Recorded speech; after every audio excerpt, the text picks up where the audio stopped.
Olá, Gil. Conta um Olá. pouquinho como é que foi essa tua experiência, né, de sair do Brasil, se aventurar pela França, de estudar na França. Você que já tem experiência em viver em outros países, Austrália, Holanda e etc. Conta pra gente. Olha, foi meio loucura. Na verdade, assim, eu estava morando no Brasil, estava tranquilo lá no Brasil, morava em, em Santa Catarina, que é um estado bom, assim, e estava tranquilo lá, tinha recém me mudado para Joinville, fazia um ano, quase, menos de um ano, na verdade, quando surgiu a oportunidade de vir para cá, para a França. E aí foi uma oportunidade muito única, assim, porque, eu vim para fazer um doutorado, dentro de um projeto financiado pela Comissão Europeia, e aí com salários, por exemplo, e benefícios muito superiores a qualquer doutorado comum, assim, tanto aqui quanto no Brasil. Então, era uma oportunidade muito boa, né, então não a minha quando eu falei para minha mulher, assim, eu falei meio assim: "Putz, vai dar um trabalho desgraçado para se mudar com família, com criança e tal, né". Então eu falei para ela: "Ó, fui aprovado, o que que tu acha? O salário é esse", tipo, o salário líquido que eu recebo aqui é, tipo, 2 vezes o salário bruto de um professor universitário no Brasil, é uma coisa meio irreal, assim. E vamos ou não vamos? Ela também tinha um emprego bom lá, estava bem. Ela disse: "Cara, é uma oportunidade muito boa e muito única para a gente não ir". Então isso que fez eu vir para cá, fez a gente vir para cá. Era uma oportunidade muito única. Então, por isso que a gente veio, senão eu não teria vindo aquela época. O que também que me balançou um pouco, fez eu inclusive, me candidatar para essa oportunidade, foi o fato de que é muito engraçado isso, porque teve aquela greve dos caminhoneiros no Brasil em 2018, Sim. e eu morava perto, a região, uma das regiões nobres, assim, de Joinville, fica perto de um batalhão, fica perto do centro, eu morava no centro, e é perto de um batalhão do exército. O batalhão do exército lá em Joinville é basicamente o lugar mais nobre da cidade. E aí eu morava de frente para o batalhão, muito perto. E, a, e teve uma carreata pedindo intervenção militar naquela época, na frente da minha casa, o pessoal buzinando, o pessoal indo na contramão, uma bagunça generalizada. Aí eu olhei assim, cara, eu preciso me candidatar para essa vaga mesmo. E não, eu tô vendo que a coisa vai ir para um caminho que eu não gosto. Então foi meio assim, foi meio na oportunidade única que acabei vindo. E em tempos estáveis, assim, eu não teria vindo, provavelmente, porque aí, se a oportunidade fosse similar a uma que eu tivesse no Brasil, eu não teria vindo. Vir como eu fui para a Austrália, por exemplo, que eu parei um ano da minha faculdade, fui viver lá, assim, sei lá, trabalhando em restaurante e tal, eu não iria. Por exemplo, eu acho que é um perrengue que só sendo muito jovem para ter disponibilidade para fazer isso. Para Holanda, eu já fui numa situação diferente, fui fazendo um mestrado, mas eu fui fazer pagando, então eu gastei, em vez de, por exemplo, meu mestrado e o mestrado da minha esposa, então a gente, em vez de, sei lá, dar entrada num apartamento, gastou o dinheiro que a gente tinha quase todo para fazer um mestrado fora, que era um sonho dela e tal, e que eu estava acompanhando, e ter essa experiência. Então foi meio isso, assim, então são três experiências bem diferentes. Depois de eu ter vivido a segunda, eu já estava satisfeito com viver no exterior, mas apareceu a oportunidade e a gente abraçou. Claro, com certeza, tem que aproveitar. É triste ver, né, Gil, que muitos brasileiros saem do país por questões de segurança ou percepção de segurança, né? Mas no final é por um planejamento melhor, uma vida melhor, né? Para os filhos e tudo mais. E como é que foi, assim, mudar para a França com filhos? Você já tinha filhos ou não? Que experiência você poderia compartilhar aqui com todos? Ah, isso pesou também. A minha filha tinha 1 ano, ia fazer quase 2, na época que eu na verdade, assim, quando eu me mudei para cá, ela tinha 1 ano e 7, 8 meses, por aí. E eu me mudei e passei 3 meses aqui sozinho, procurando apartamento, por exemplo, né, procurando assentar, eh, fazer as bases, assim, sob as quais a gente se assentaria, depois. Então eu fiquei 3 meses aqui, sozinho, e ela isso foi bem difícil, assim, porque ela tinha 1 ano e pouquinho, é bem difícil você perder 3 meses, de perder presencialmente 3 meses, assim, e também é bem difícil para minha esposa, foi bem difícil ela ficar sozinha lá com a Cora tendo que trabalhar e tal.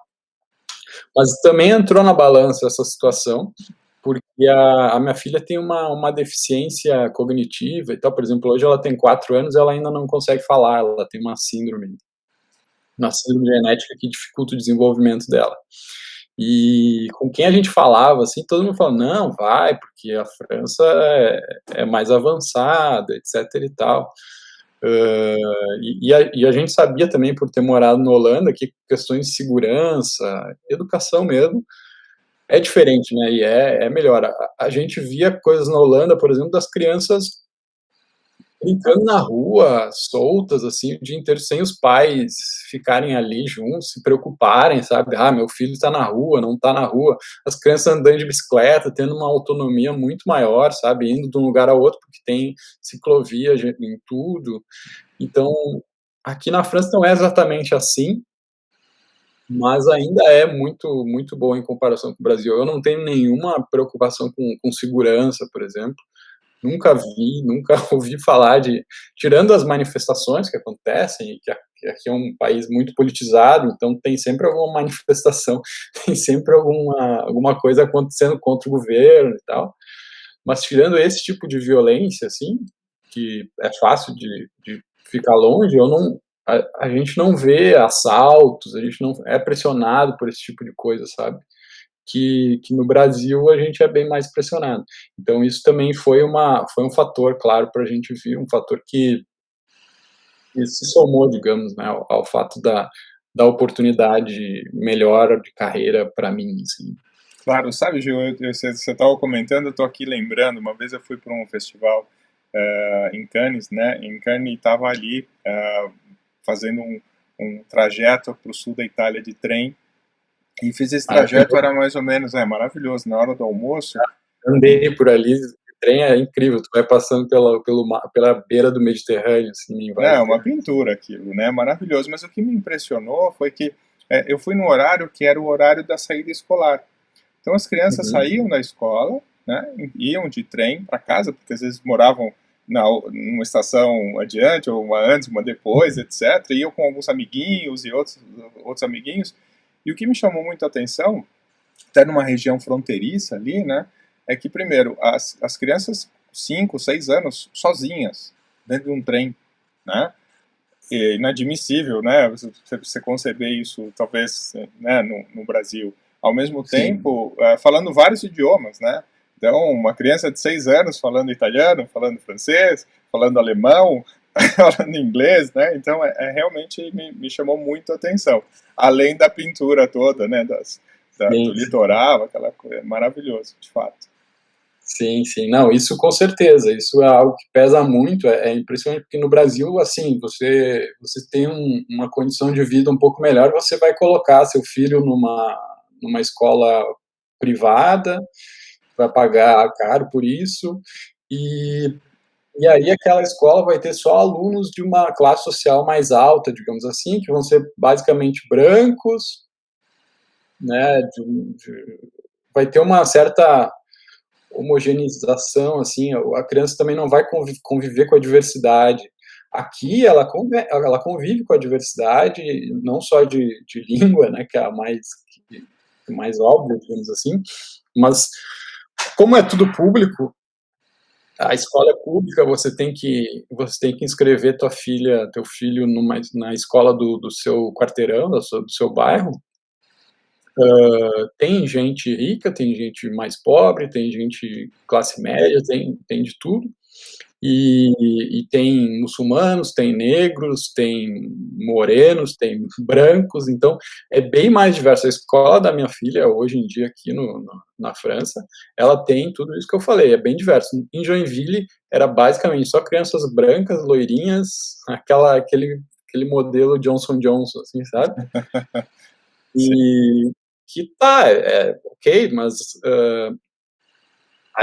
ela não convive com a diversidade, né? Então ela não, tudo que parece que é diferente disso, quando ela crescer, ela vai achar estranho, vai ter uma dificuldade para se acostumar. Aqui ela já cresce achando normal o coleguinha dela falar árabe, outra coleguinha falar italiano, outra coleguinha falar inglês, e ela mesma vai também se interessar um pouco mais, um pouco menos por uma ou por outra cultura que ela vai querer. Então isso também é algo bem positivo, eu acho, de viver fora, assim, né, de ter essa sem dúvida. experiência. Não, e principalmente para as crianças, né, que vão crescer já no mundo globalizado, né, com vários idiomas, né, sem essa questão toda, aí você comentou, de miscigenação, né, que é muito importante. Gil, vamos falar agora sobre privado e público. Como é que funciona isso na França? Então aqui foi uma dificuldade que eu tive no início, eu ficava muito irritado que tudo é público. Então, para estrangeiro que está chegando para passar um tempo limitado, digamos assim, um tempo curto, isso é ruim, porque você não pode comprar um plano de saúde privado, por exemplo, você não pode colocar teu filho numa creche ou numa escola privada, você precisa do público. E o público, em geral, demanda uma burocracia, né? Demanda papelada, você enviar as coisas, e esperar as coisas se resolverem. Então, isso foi uma coisa bem difícil para nós aqui no começo. A Cora, por exemplo, eu não consegui vaga para ela na creche no primeiro ano que a gente estava aqui. Eu cheguei em setembro e elas chegaram em dezembro. O ano escolar aqui começa em setembro. Só que para o ano que começa em setembro, você já tem que se organizar lá por março. Em março, eu sequer sabia que eu viria para cá. Eu me candidatei para vir para cá em julho. E em 15 dias que se resolveu, sabe?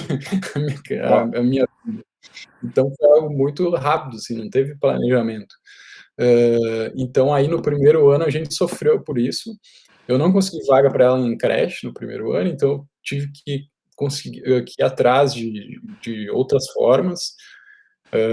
E aqui as outras formas são ou você contrata um babá para vir na sua casa para cuidar do seu filho, ou você consegue uma assistente maternal, que eles chamam, que é uma pessoa que cuida de crianças na casa dela, cuida de 3, 4 crianças na casa dela.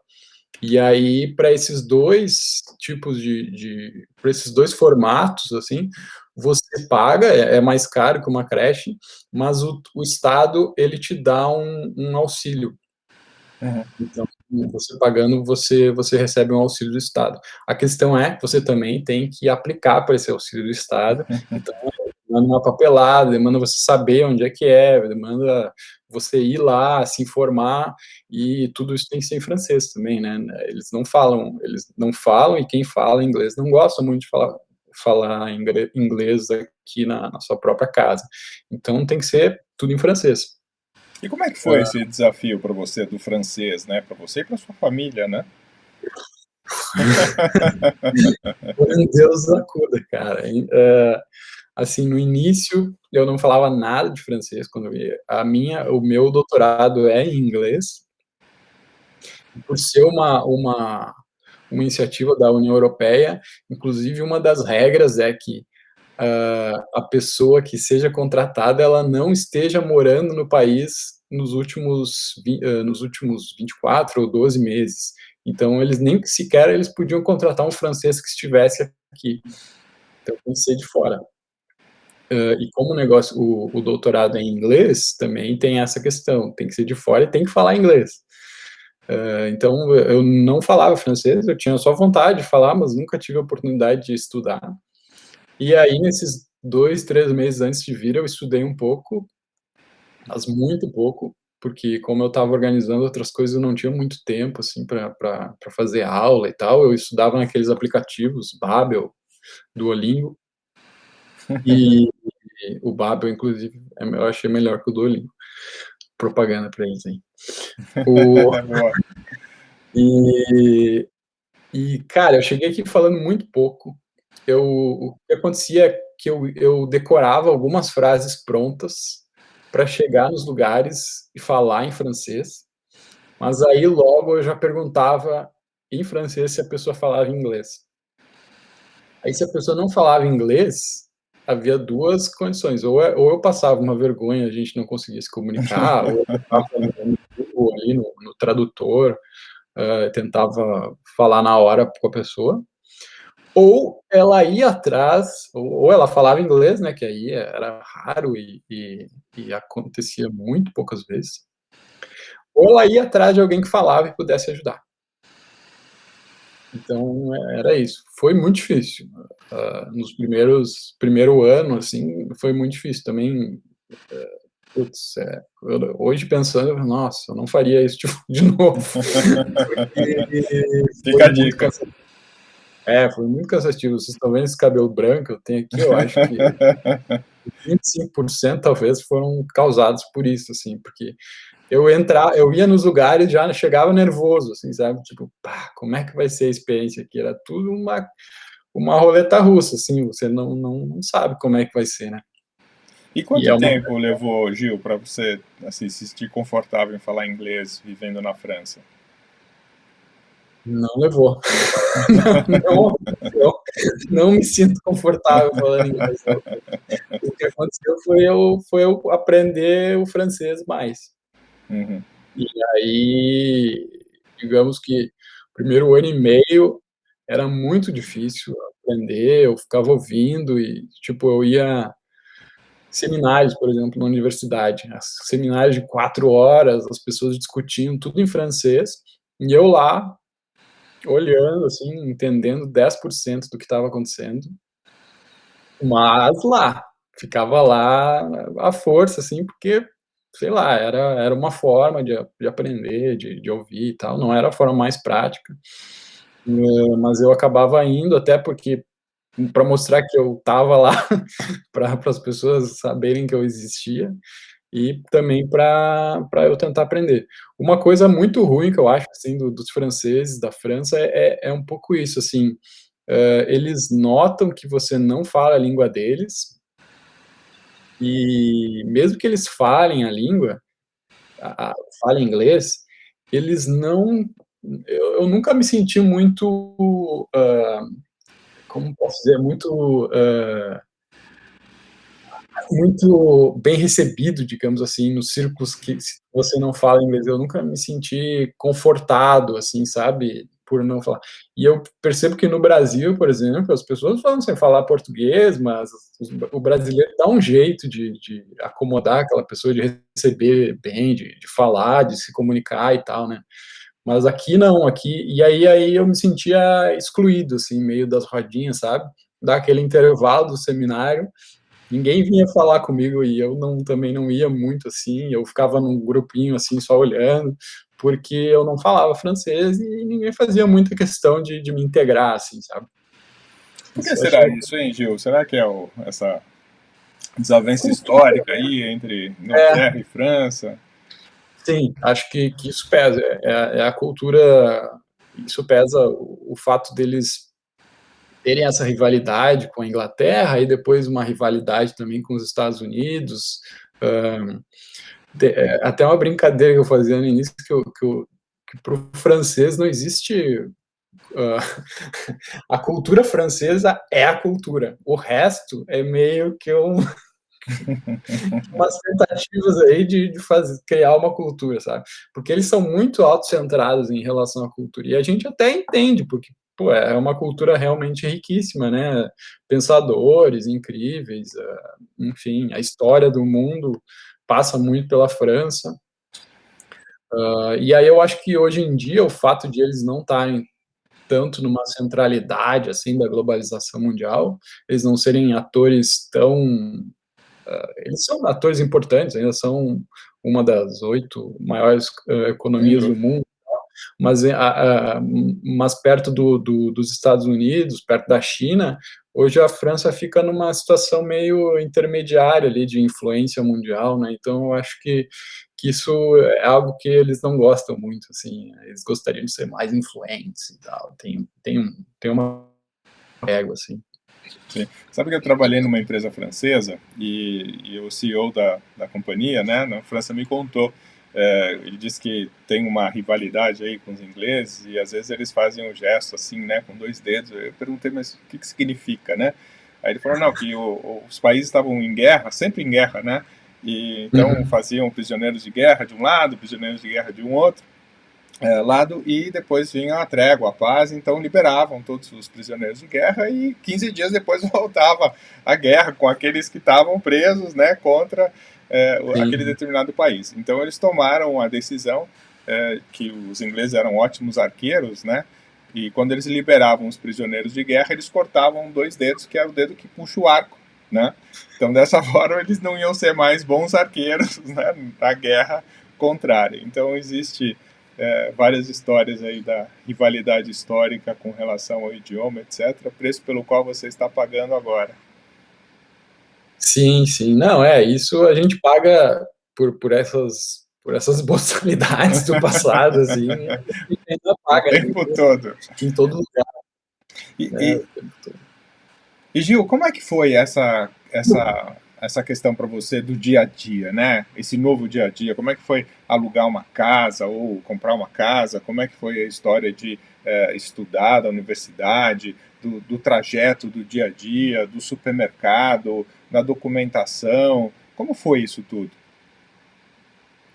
O mais difícil foi essas questões de documentação, né, então, tipo, tudo aqui na França é público e você tem direito a auxílio para tudo, assim, é uma coisa que eu demorei para perceber quanto é interessante, quanto é bom, porque, por exemplo, mesmo que você tenha um salário ok, acima do salário mínimo francês aqui, que é 1.500 € mais ou menos, hã, mesmo que você receba um salário acima do salário mínimo, você tem, possibilidade de pedir alguns auxílios, por exemplo, auxílio aluguel, auxílio se você tem uma criança nova, você pode pedir um auxílio, então, como eu falei, para pagar a babá ou para pagar assistente maternal, você também paga a creche ou a escola conforme a sua renda. Então, na mesma creche, na mesma escola da minha filha, eu pago uma mensalidade média, digamos assim, porque eu tenho um salário médio, e aí se a pessoa tem mais dinheiro, ela paga mais, uma mensalidade maior, e se a pessoa é mais pobre, ela paga menos. Então, pelo mesmo serviço, que é uma coisa até que eu demorei para assimilar, digamos assim, né, aqui. Mas que é algo que depois que você assimila, você vê hoje eu me sinto muito eu existe seguridade social aqui na França, então eu me sinto muito tranquilo com relação a isso, sabe. Eu não vou ficar desesperado se agora o meu contrato termina em setembro, e eu não vou ficar desesperado quando o meu contrato acabar, porque eu tenho direito a receber um seguro-desemprego por 1 ano, que é 80% do meu salário. Sente Então cuidado, né? a gente se sente cuidado. E eu sou estrangeiro, eu tenho direito às mesmas coisas que os franceses aqui, Sim, mas você em paga os relação impostos, né? Você paga exatamente. tudo certo. Então isso é muito bom. Claro que, com relação à documentação, você tem que se informar sobre todas as agências que você precisa enviar dossiês e tal. E antes da pandemia, não sei agora como é que tá, mas antes da pandemia os dossiês são todos enviados pelo correio. Então cria-se uma certa Eu ficava, será que o dossiê chegou, sabe? Aí tu passa 2 meses, tu não recebe nenhuma resposta. Aí tu fica pensando, será que o dossiê chegou mesmo? Toda aquela papelada que eu fiz, preenchi um monte de formulário, fiz um monte, cópia de um monte de documento. Aí você fica, nossa, será que chegou? Aí dá uns 3, 4 meses, você recebe uma resposta. Uau. E aí, tá, chegou. E a Então, digitalização estão um pouquinho atrasados, né? eles gostam muito de papel, é impressionante. Aqui, agora com a relação à pandemia, eu vi que melhorou um pouco. Várias coisas você não precisa mais fazer presencial ou enviar por correio, você pode fazer uploads. Mas antes, nada, basicamente, nada, nada, nada. Você tinha que sempre estar presencialmente, enviar, ficar carregando papelada. Uma das primeiras coisas que eu fiz quando eu cheguei aqui foi comprar uma impressora, porque precisa imprimir todos os documentos, Muito né? papel. Então essa foi a parte mais difícil, assim, de estando aqui, né, de se adaptar e tal. Mas depois que você está aqui, você meio que percebe a necessidade a burocracia tem que demorar um pouquinho também, porque tem que ter cuidado, é dinheiro público que está sendo distribuído, então também tem que Claro. entender um pouco isso, né? Não dá para fazer um auxílio emergencial, por exemplo, e ficar e despejar dinheiro para todo mundo, mesmo gente que não precisa, né? Então tem que ter uma burocracia mesmo para saber que essas pessoas precisam. Então isso é ruim e depois que você passa por essa fase é uma fase boa, mas era difícil. E aí, procurar apartamento foi difícil também, porque aqui eles precisam ter confiança, não basta só você assinar o contrato, você ter o dinheiro em conta, digamos assim, para pagar, você ter a promessa de dinheiro que você vai receber o seu salário e tal para pagar. Eles têm que ter confiança em você. E aí, claro, que você sendo estrangeiro, a confiança é menor. Então, houve uns 2 casos, assim, de que eu tinha escolhido o apartamento, em tese, estava tudo certo com a minha documentação, mas na hora H, o dono do apartamento não sentiu firmeza e não quis fazer o contrato comigo, então eu tive que procurar outro. E aí isso foi bem difícil, eu demorei mais de mês para conseguir um apartamento nesses moldes, e fora você está aqui já numa situação difícil, você está, sei lá, num Airbnb por um mês, e tá tendo que lidar com todas essas documentações, tendo que lidar com o fato de que você não fala a língua do pessoal. E aí ainda acontece isso, nossa, eu senti vontade de voltar no primeiro mês umas 3 vezes. Tive É, umas crises, assim, de choro, porque, nossa, eu não vou conseguir, cara, mas você tem que ficar meio que batendo, batendo, batendo, pedra mole, como é que é? Água mole em pedra dura, tanto bate até que fura. Uma hora você encontra alguém que tem uns padrões menos exigências, assim, para você alugar o apartamento e você fica. E aí eu tô aí, quase 3 anos aqui no mesmo apartamento, e e, me dou super bem com meus locatários, por exemplo, assim. e essa questão da locação, né? Airbnb é uma dádiva, fica a dica, né, para quem quer, de fato, poder iniciar um processo. Enquanto isso, claro, um pouco mais caro, né? E como Uhum. são as garantias, assim? Como é que você aluga? Calção, é fiador? Como foi essa história? Quem me dera que tivesse calção ou tivesse seguro fiança, como tem no Brasil, que eu usava tanto, assim, né. Então, no Brasil, usasse calção, aí você pega seu pai, sua mãe, sei lá, seus familiares e faz a calção, ou você faz o seguro fiança, que você paga um dinheiro a mais por ano para garantir. Aqui não tem, aqui é fiador. É a calção também, o fiador que tem aí no Brasil, mas é só fiador. Então, você sendo estrangeiro, sem conhecer ninguém, como é que você vai conseguir alguém para servir de fiador pra você? O que aconteceu com o meu supervisor de tese aqui na universidade virou meu fiador. Uhum. E foi algo, assim, super constrangedor para mim, assim, no início, quando eu pedi, porque eu, putz, como é que eu vou pedir isso para ele, sabe? A gente mal se conhece. Mas aí, por outro lado, também tem a garantia que, tá, ele é meu chefe e o salário que está entrando, né, eu tenho condições de pagar, então eu Claro. não vou colocar ele numa situação ruim. Só que aí também eles demandam um monte de documentos do fiador, inclusive, uh, inclusive cartas, assim, escritas de próprio punho e assinadas, e eu tive que basicamente fazer para ele a carta, assim, de próprio punho. Eu escrevi tudo, e foi tipo páginas e páginas escritas à mão, em francês, e eu não sabendo francês direito. Que Eu agonia. fiquei um dia por aí escrevendo uma carta, assim, para o contrato de fiança, e aí eu só levei para ele assinar no final. Gastronomia, como é que é essa vida, essa comilança toda na França? Não, é fantástico. A comida aqui é muito boa. Eu acho que para o caso do Brasil, assim, a gente descobre algumas coisas aqui que só tem aqui, tipo, uma coisa que eu gosto muito é o queijo de cabra.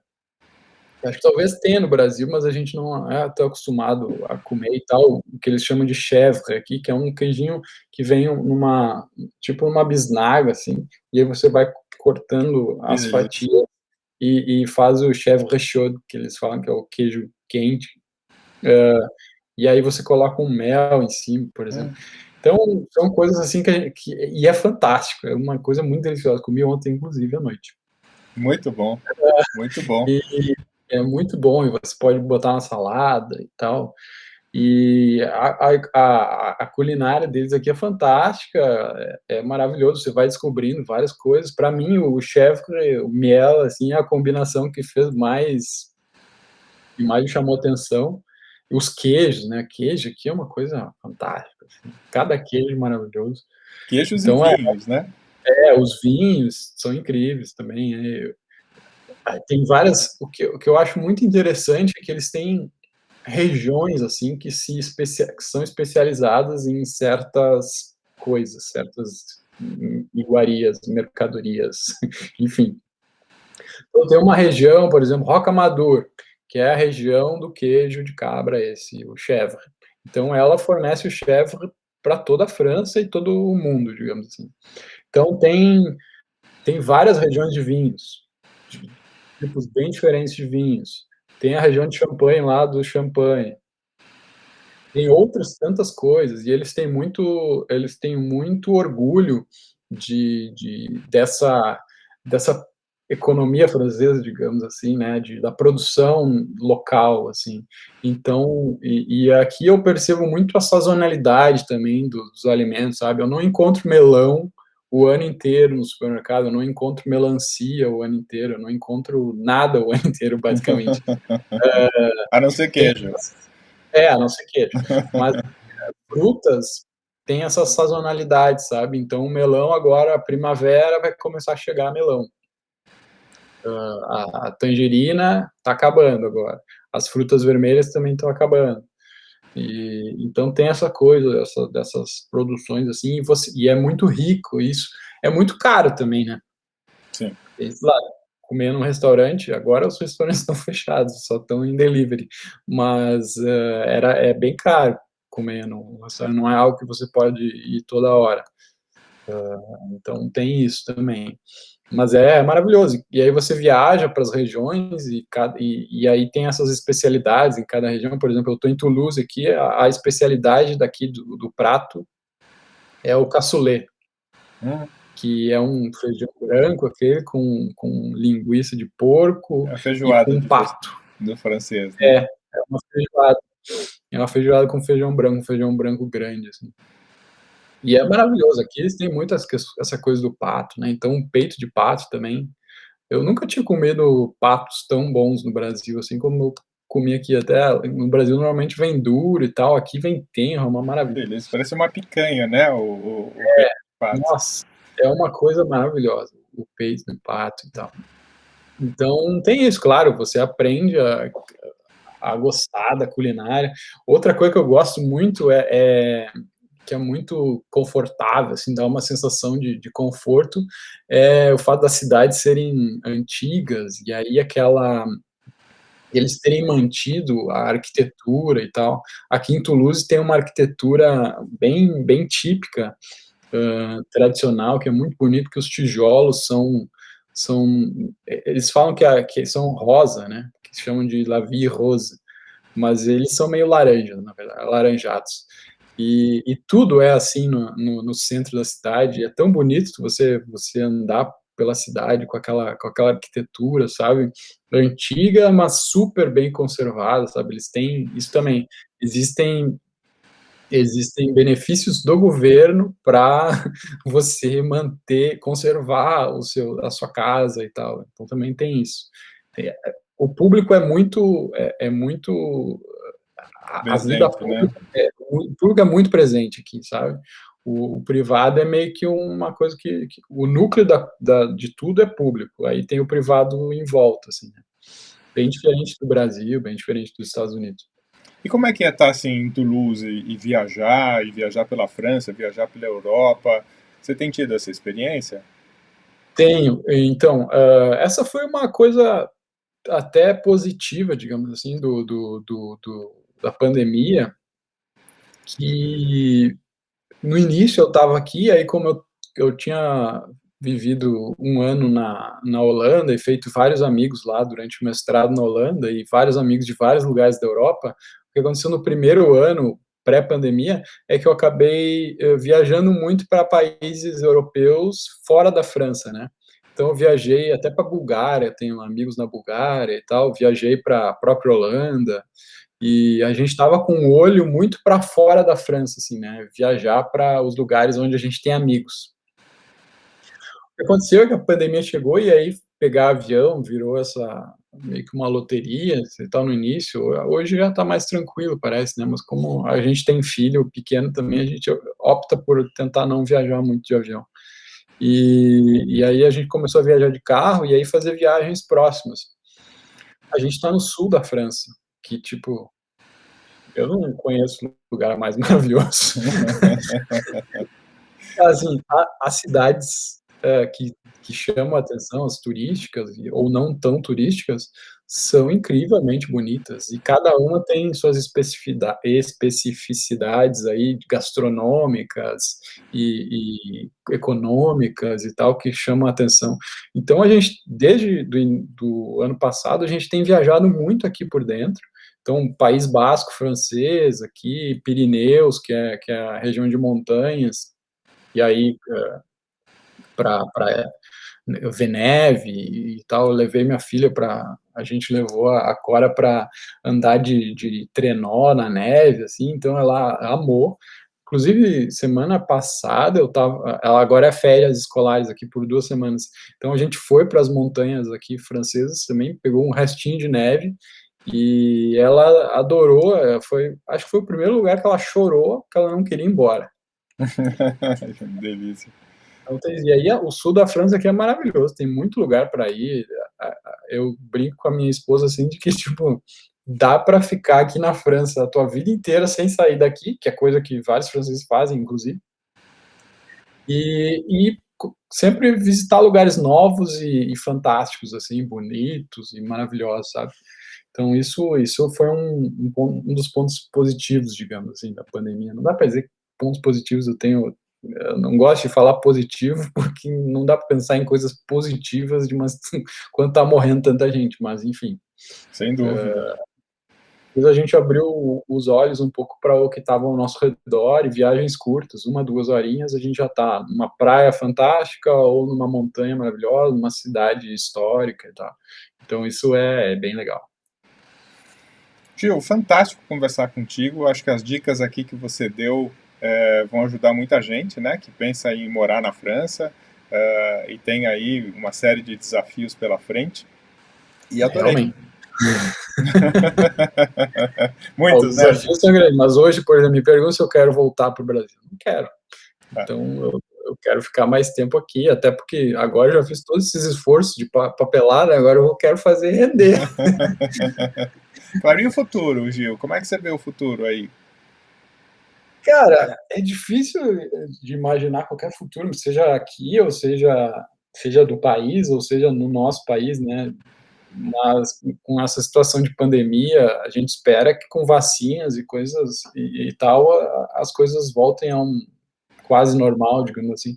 Mas também eu tô vendo que aqui a vacinação no início do ciclo de vacinação estava indo bem, mas aí de uma hora para outra começou a faltar vacinas e ter problemas.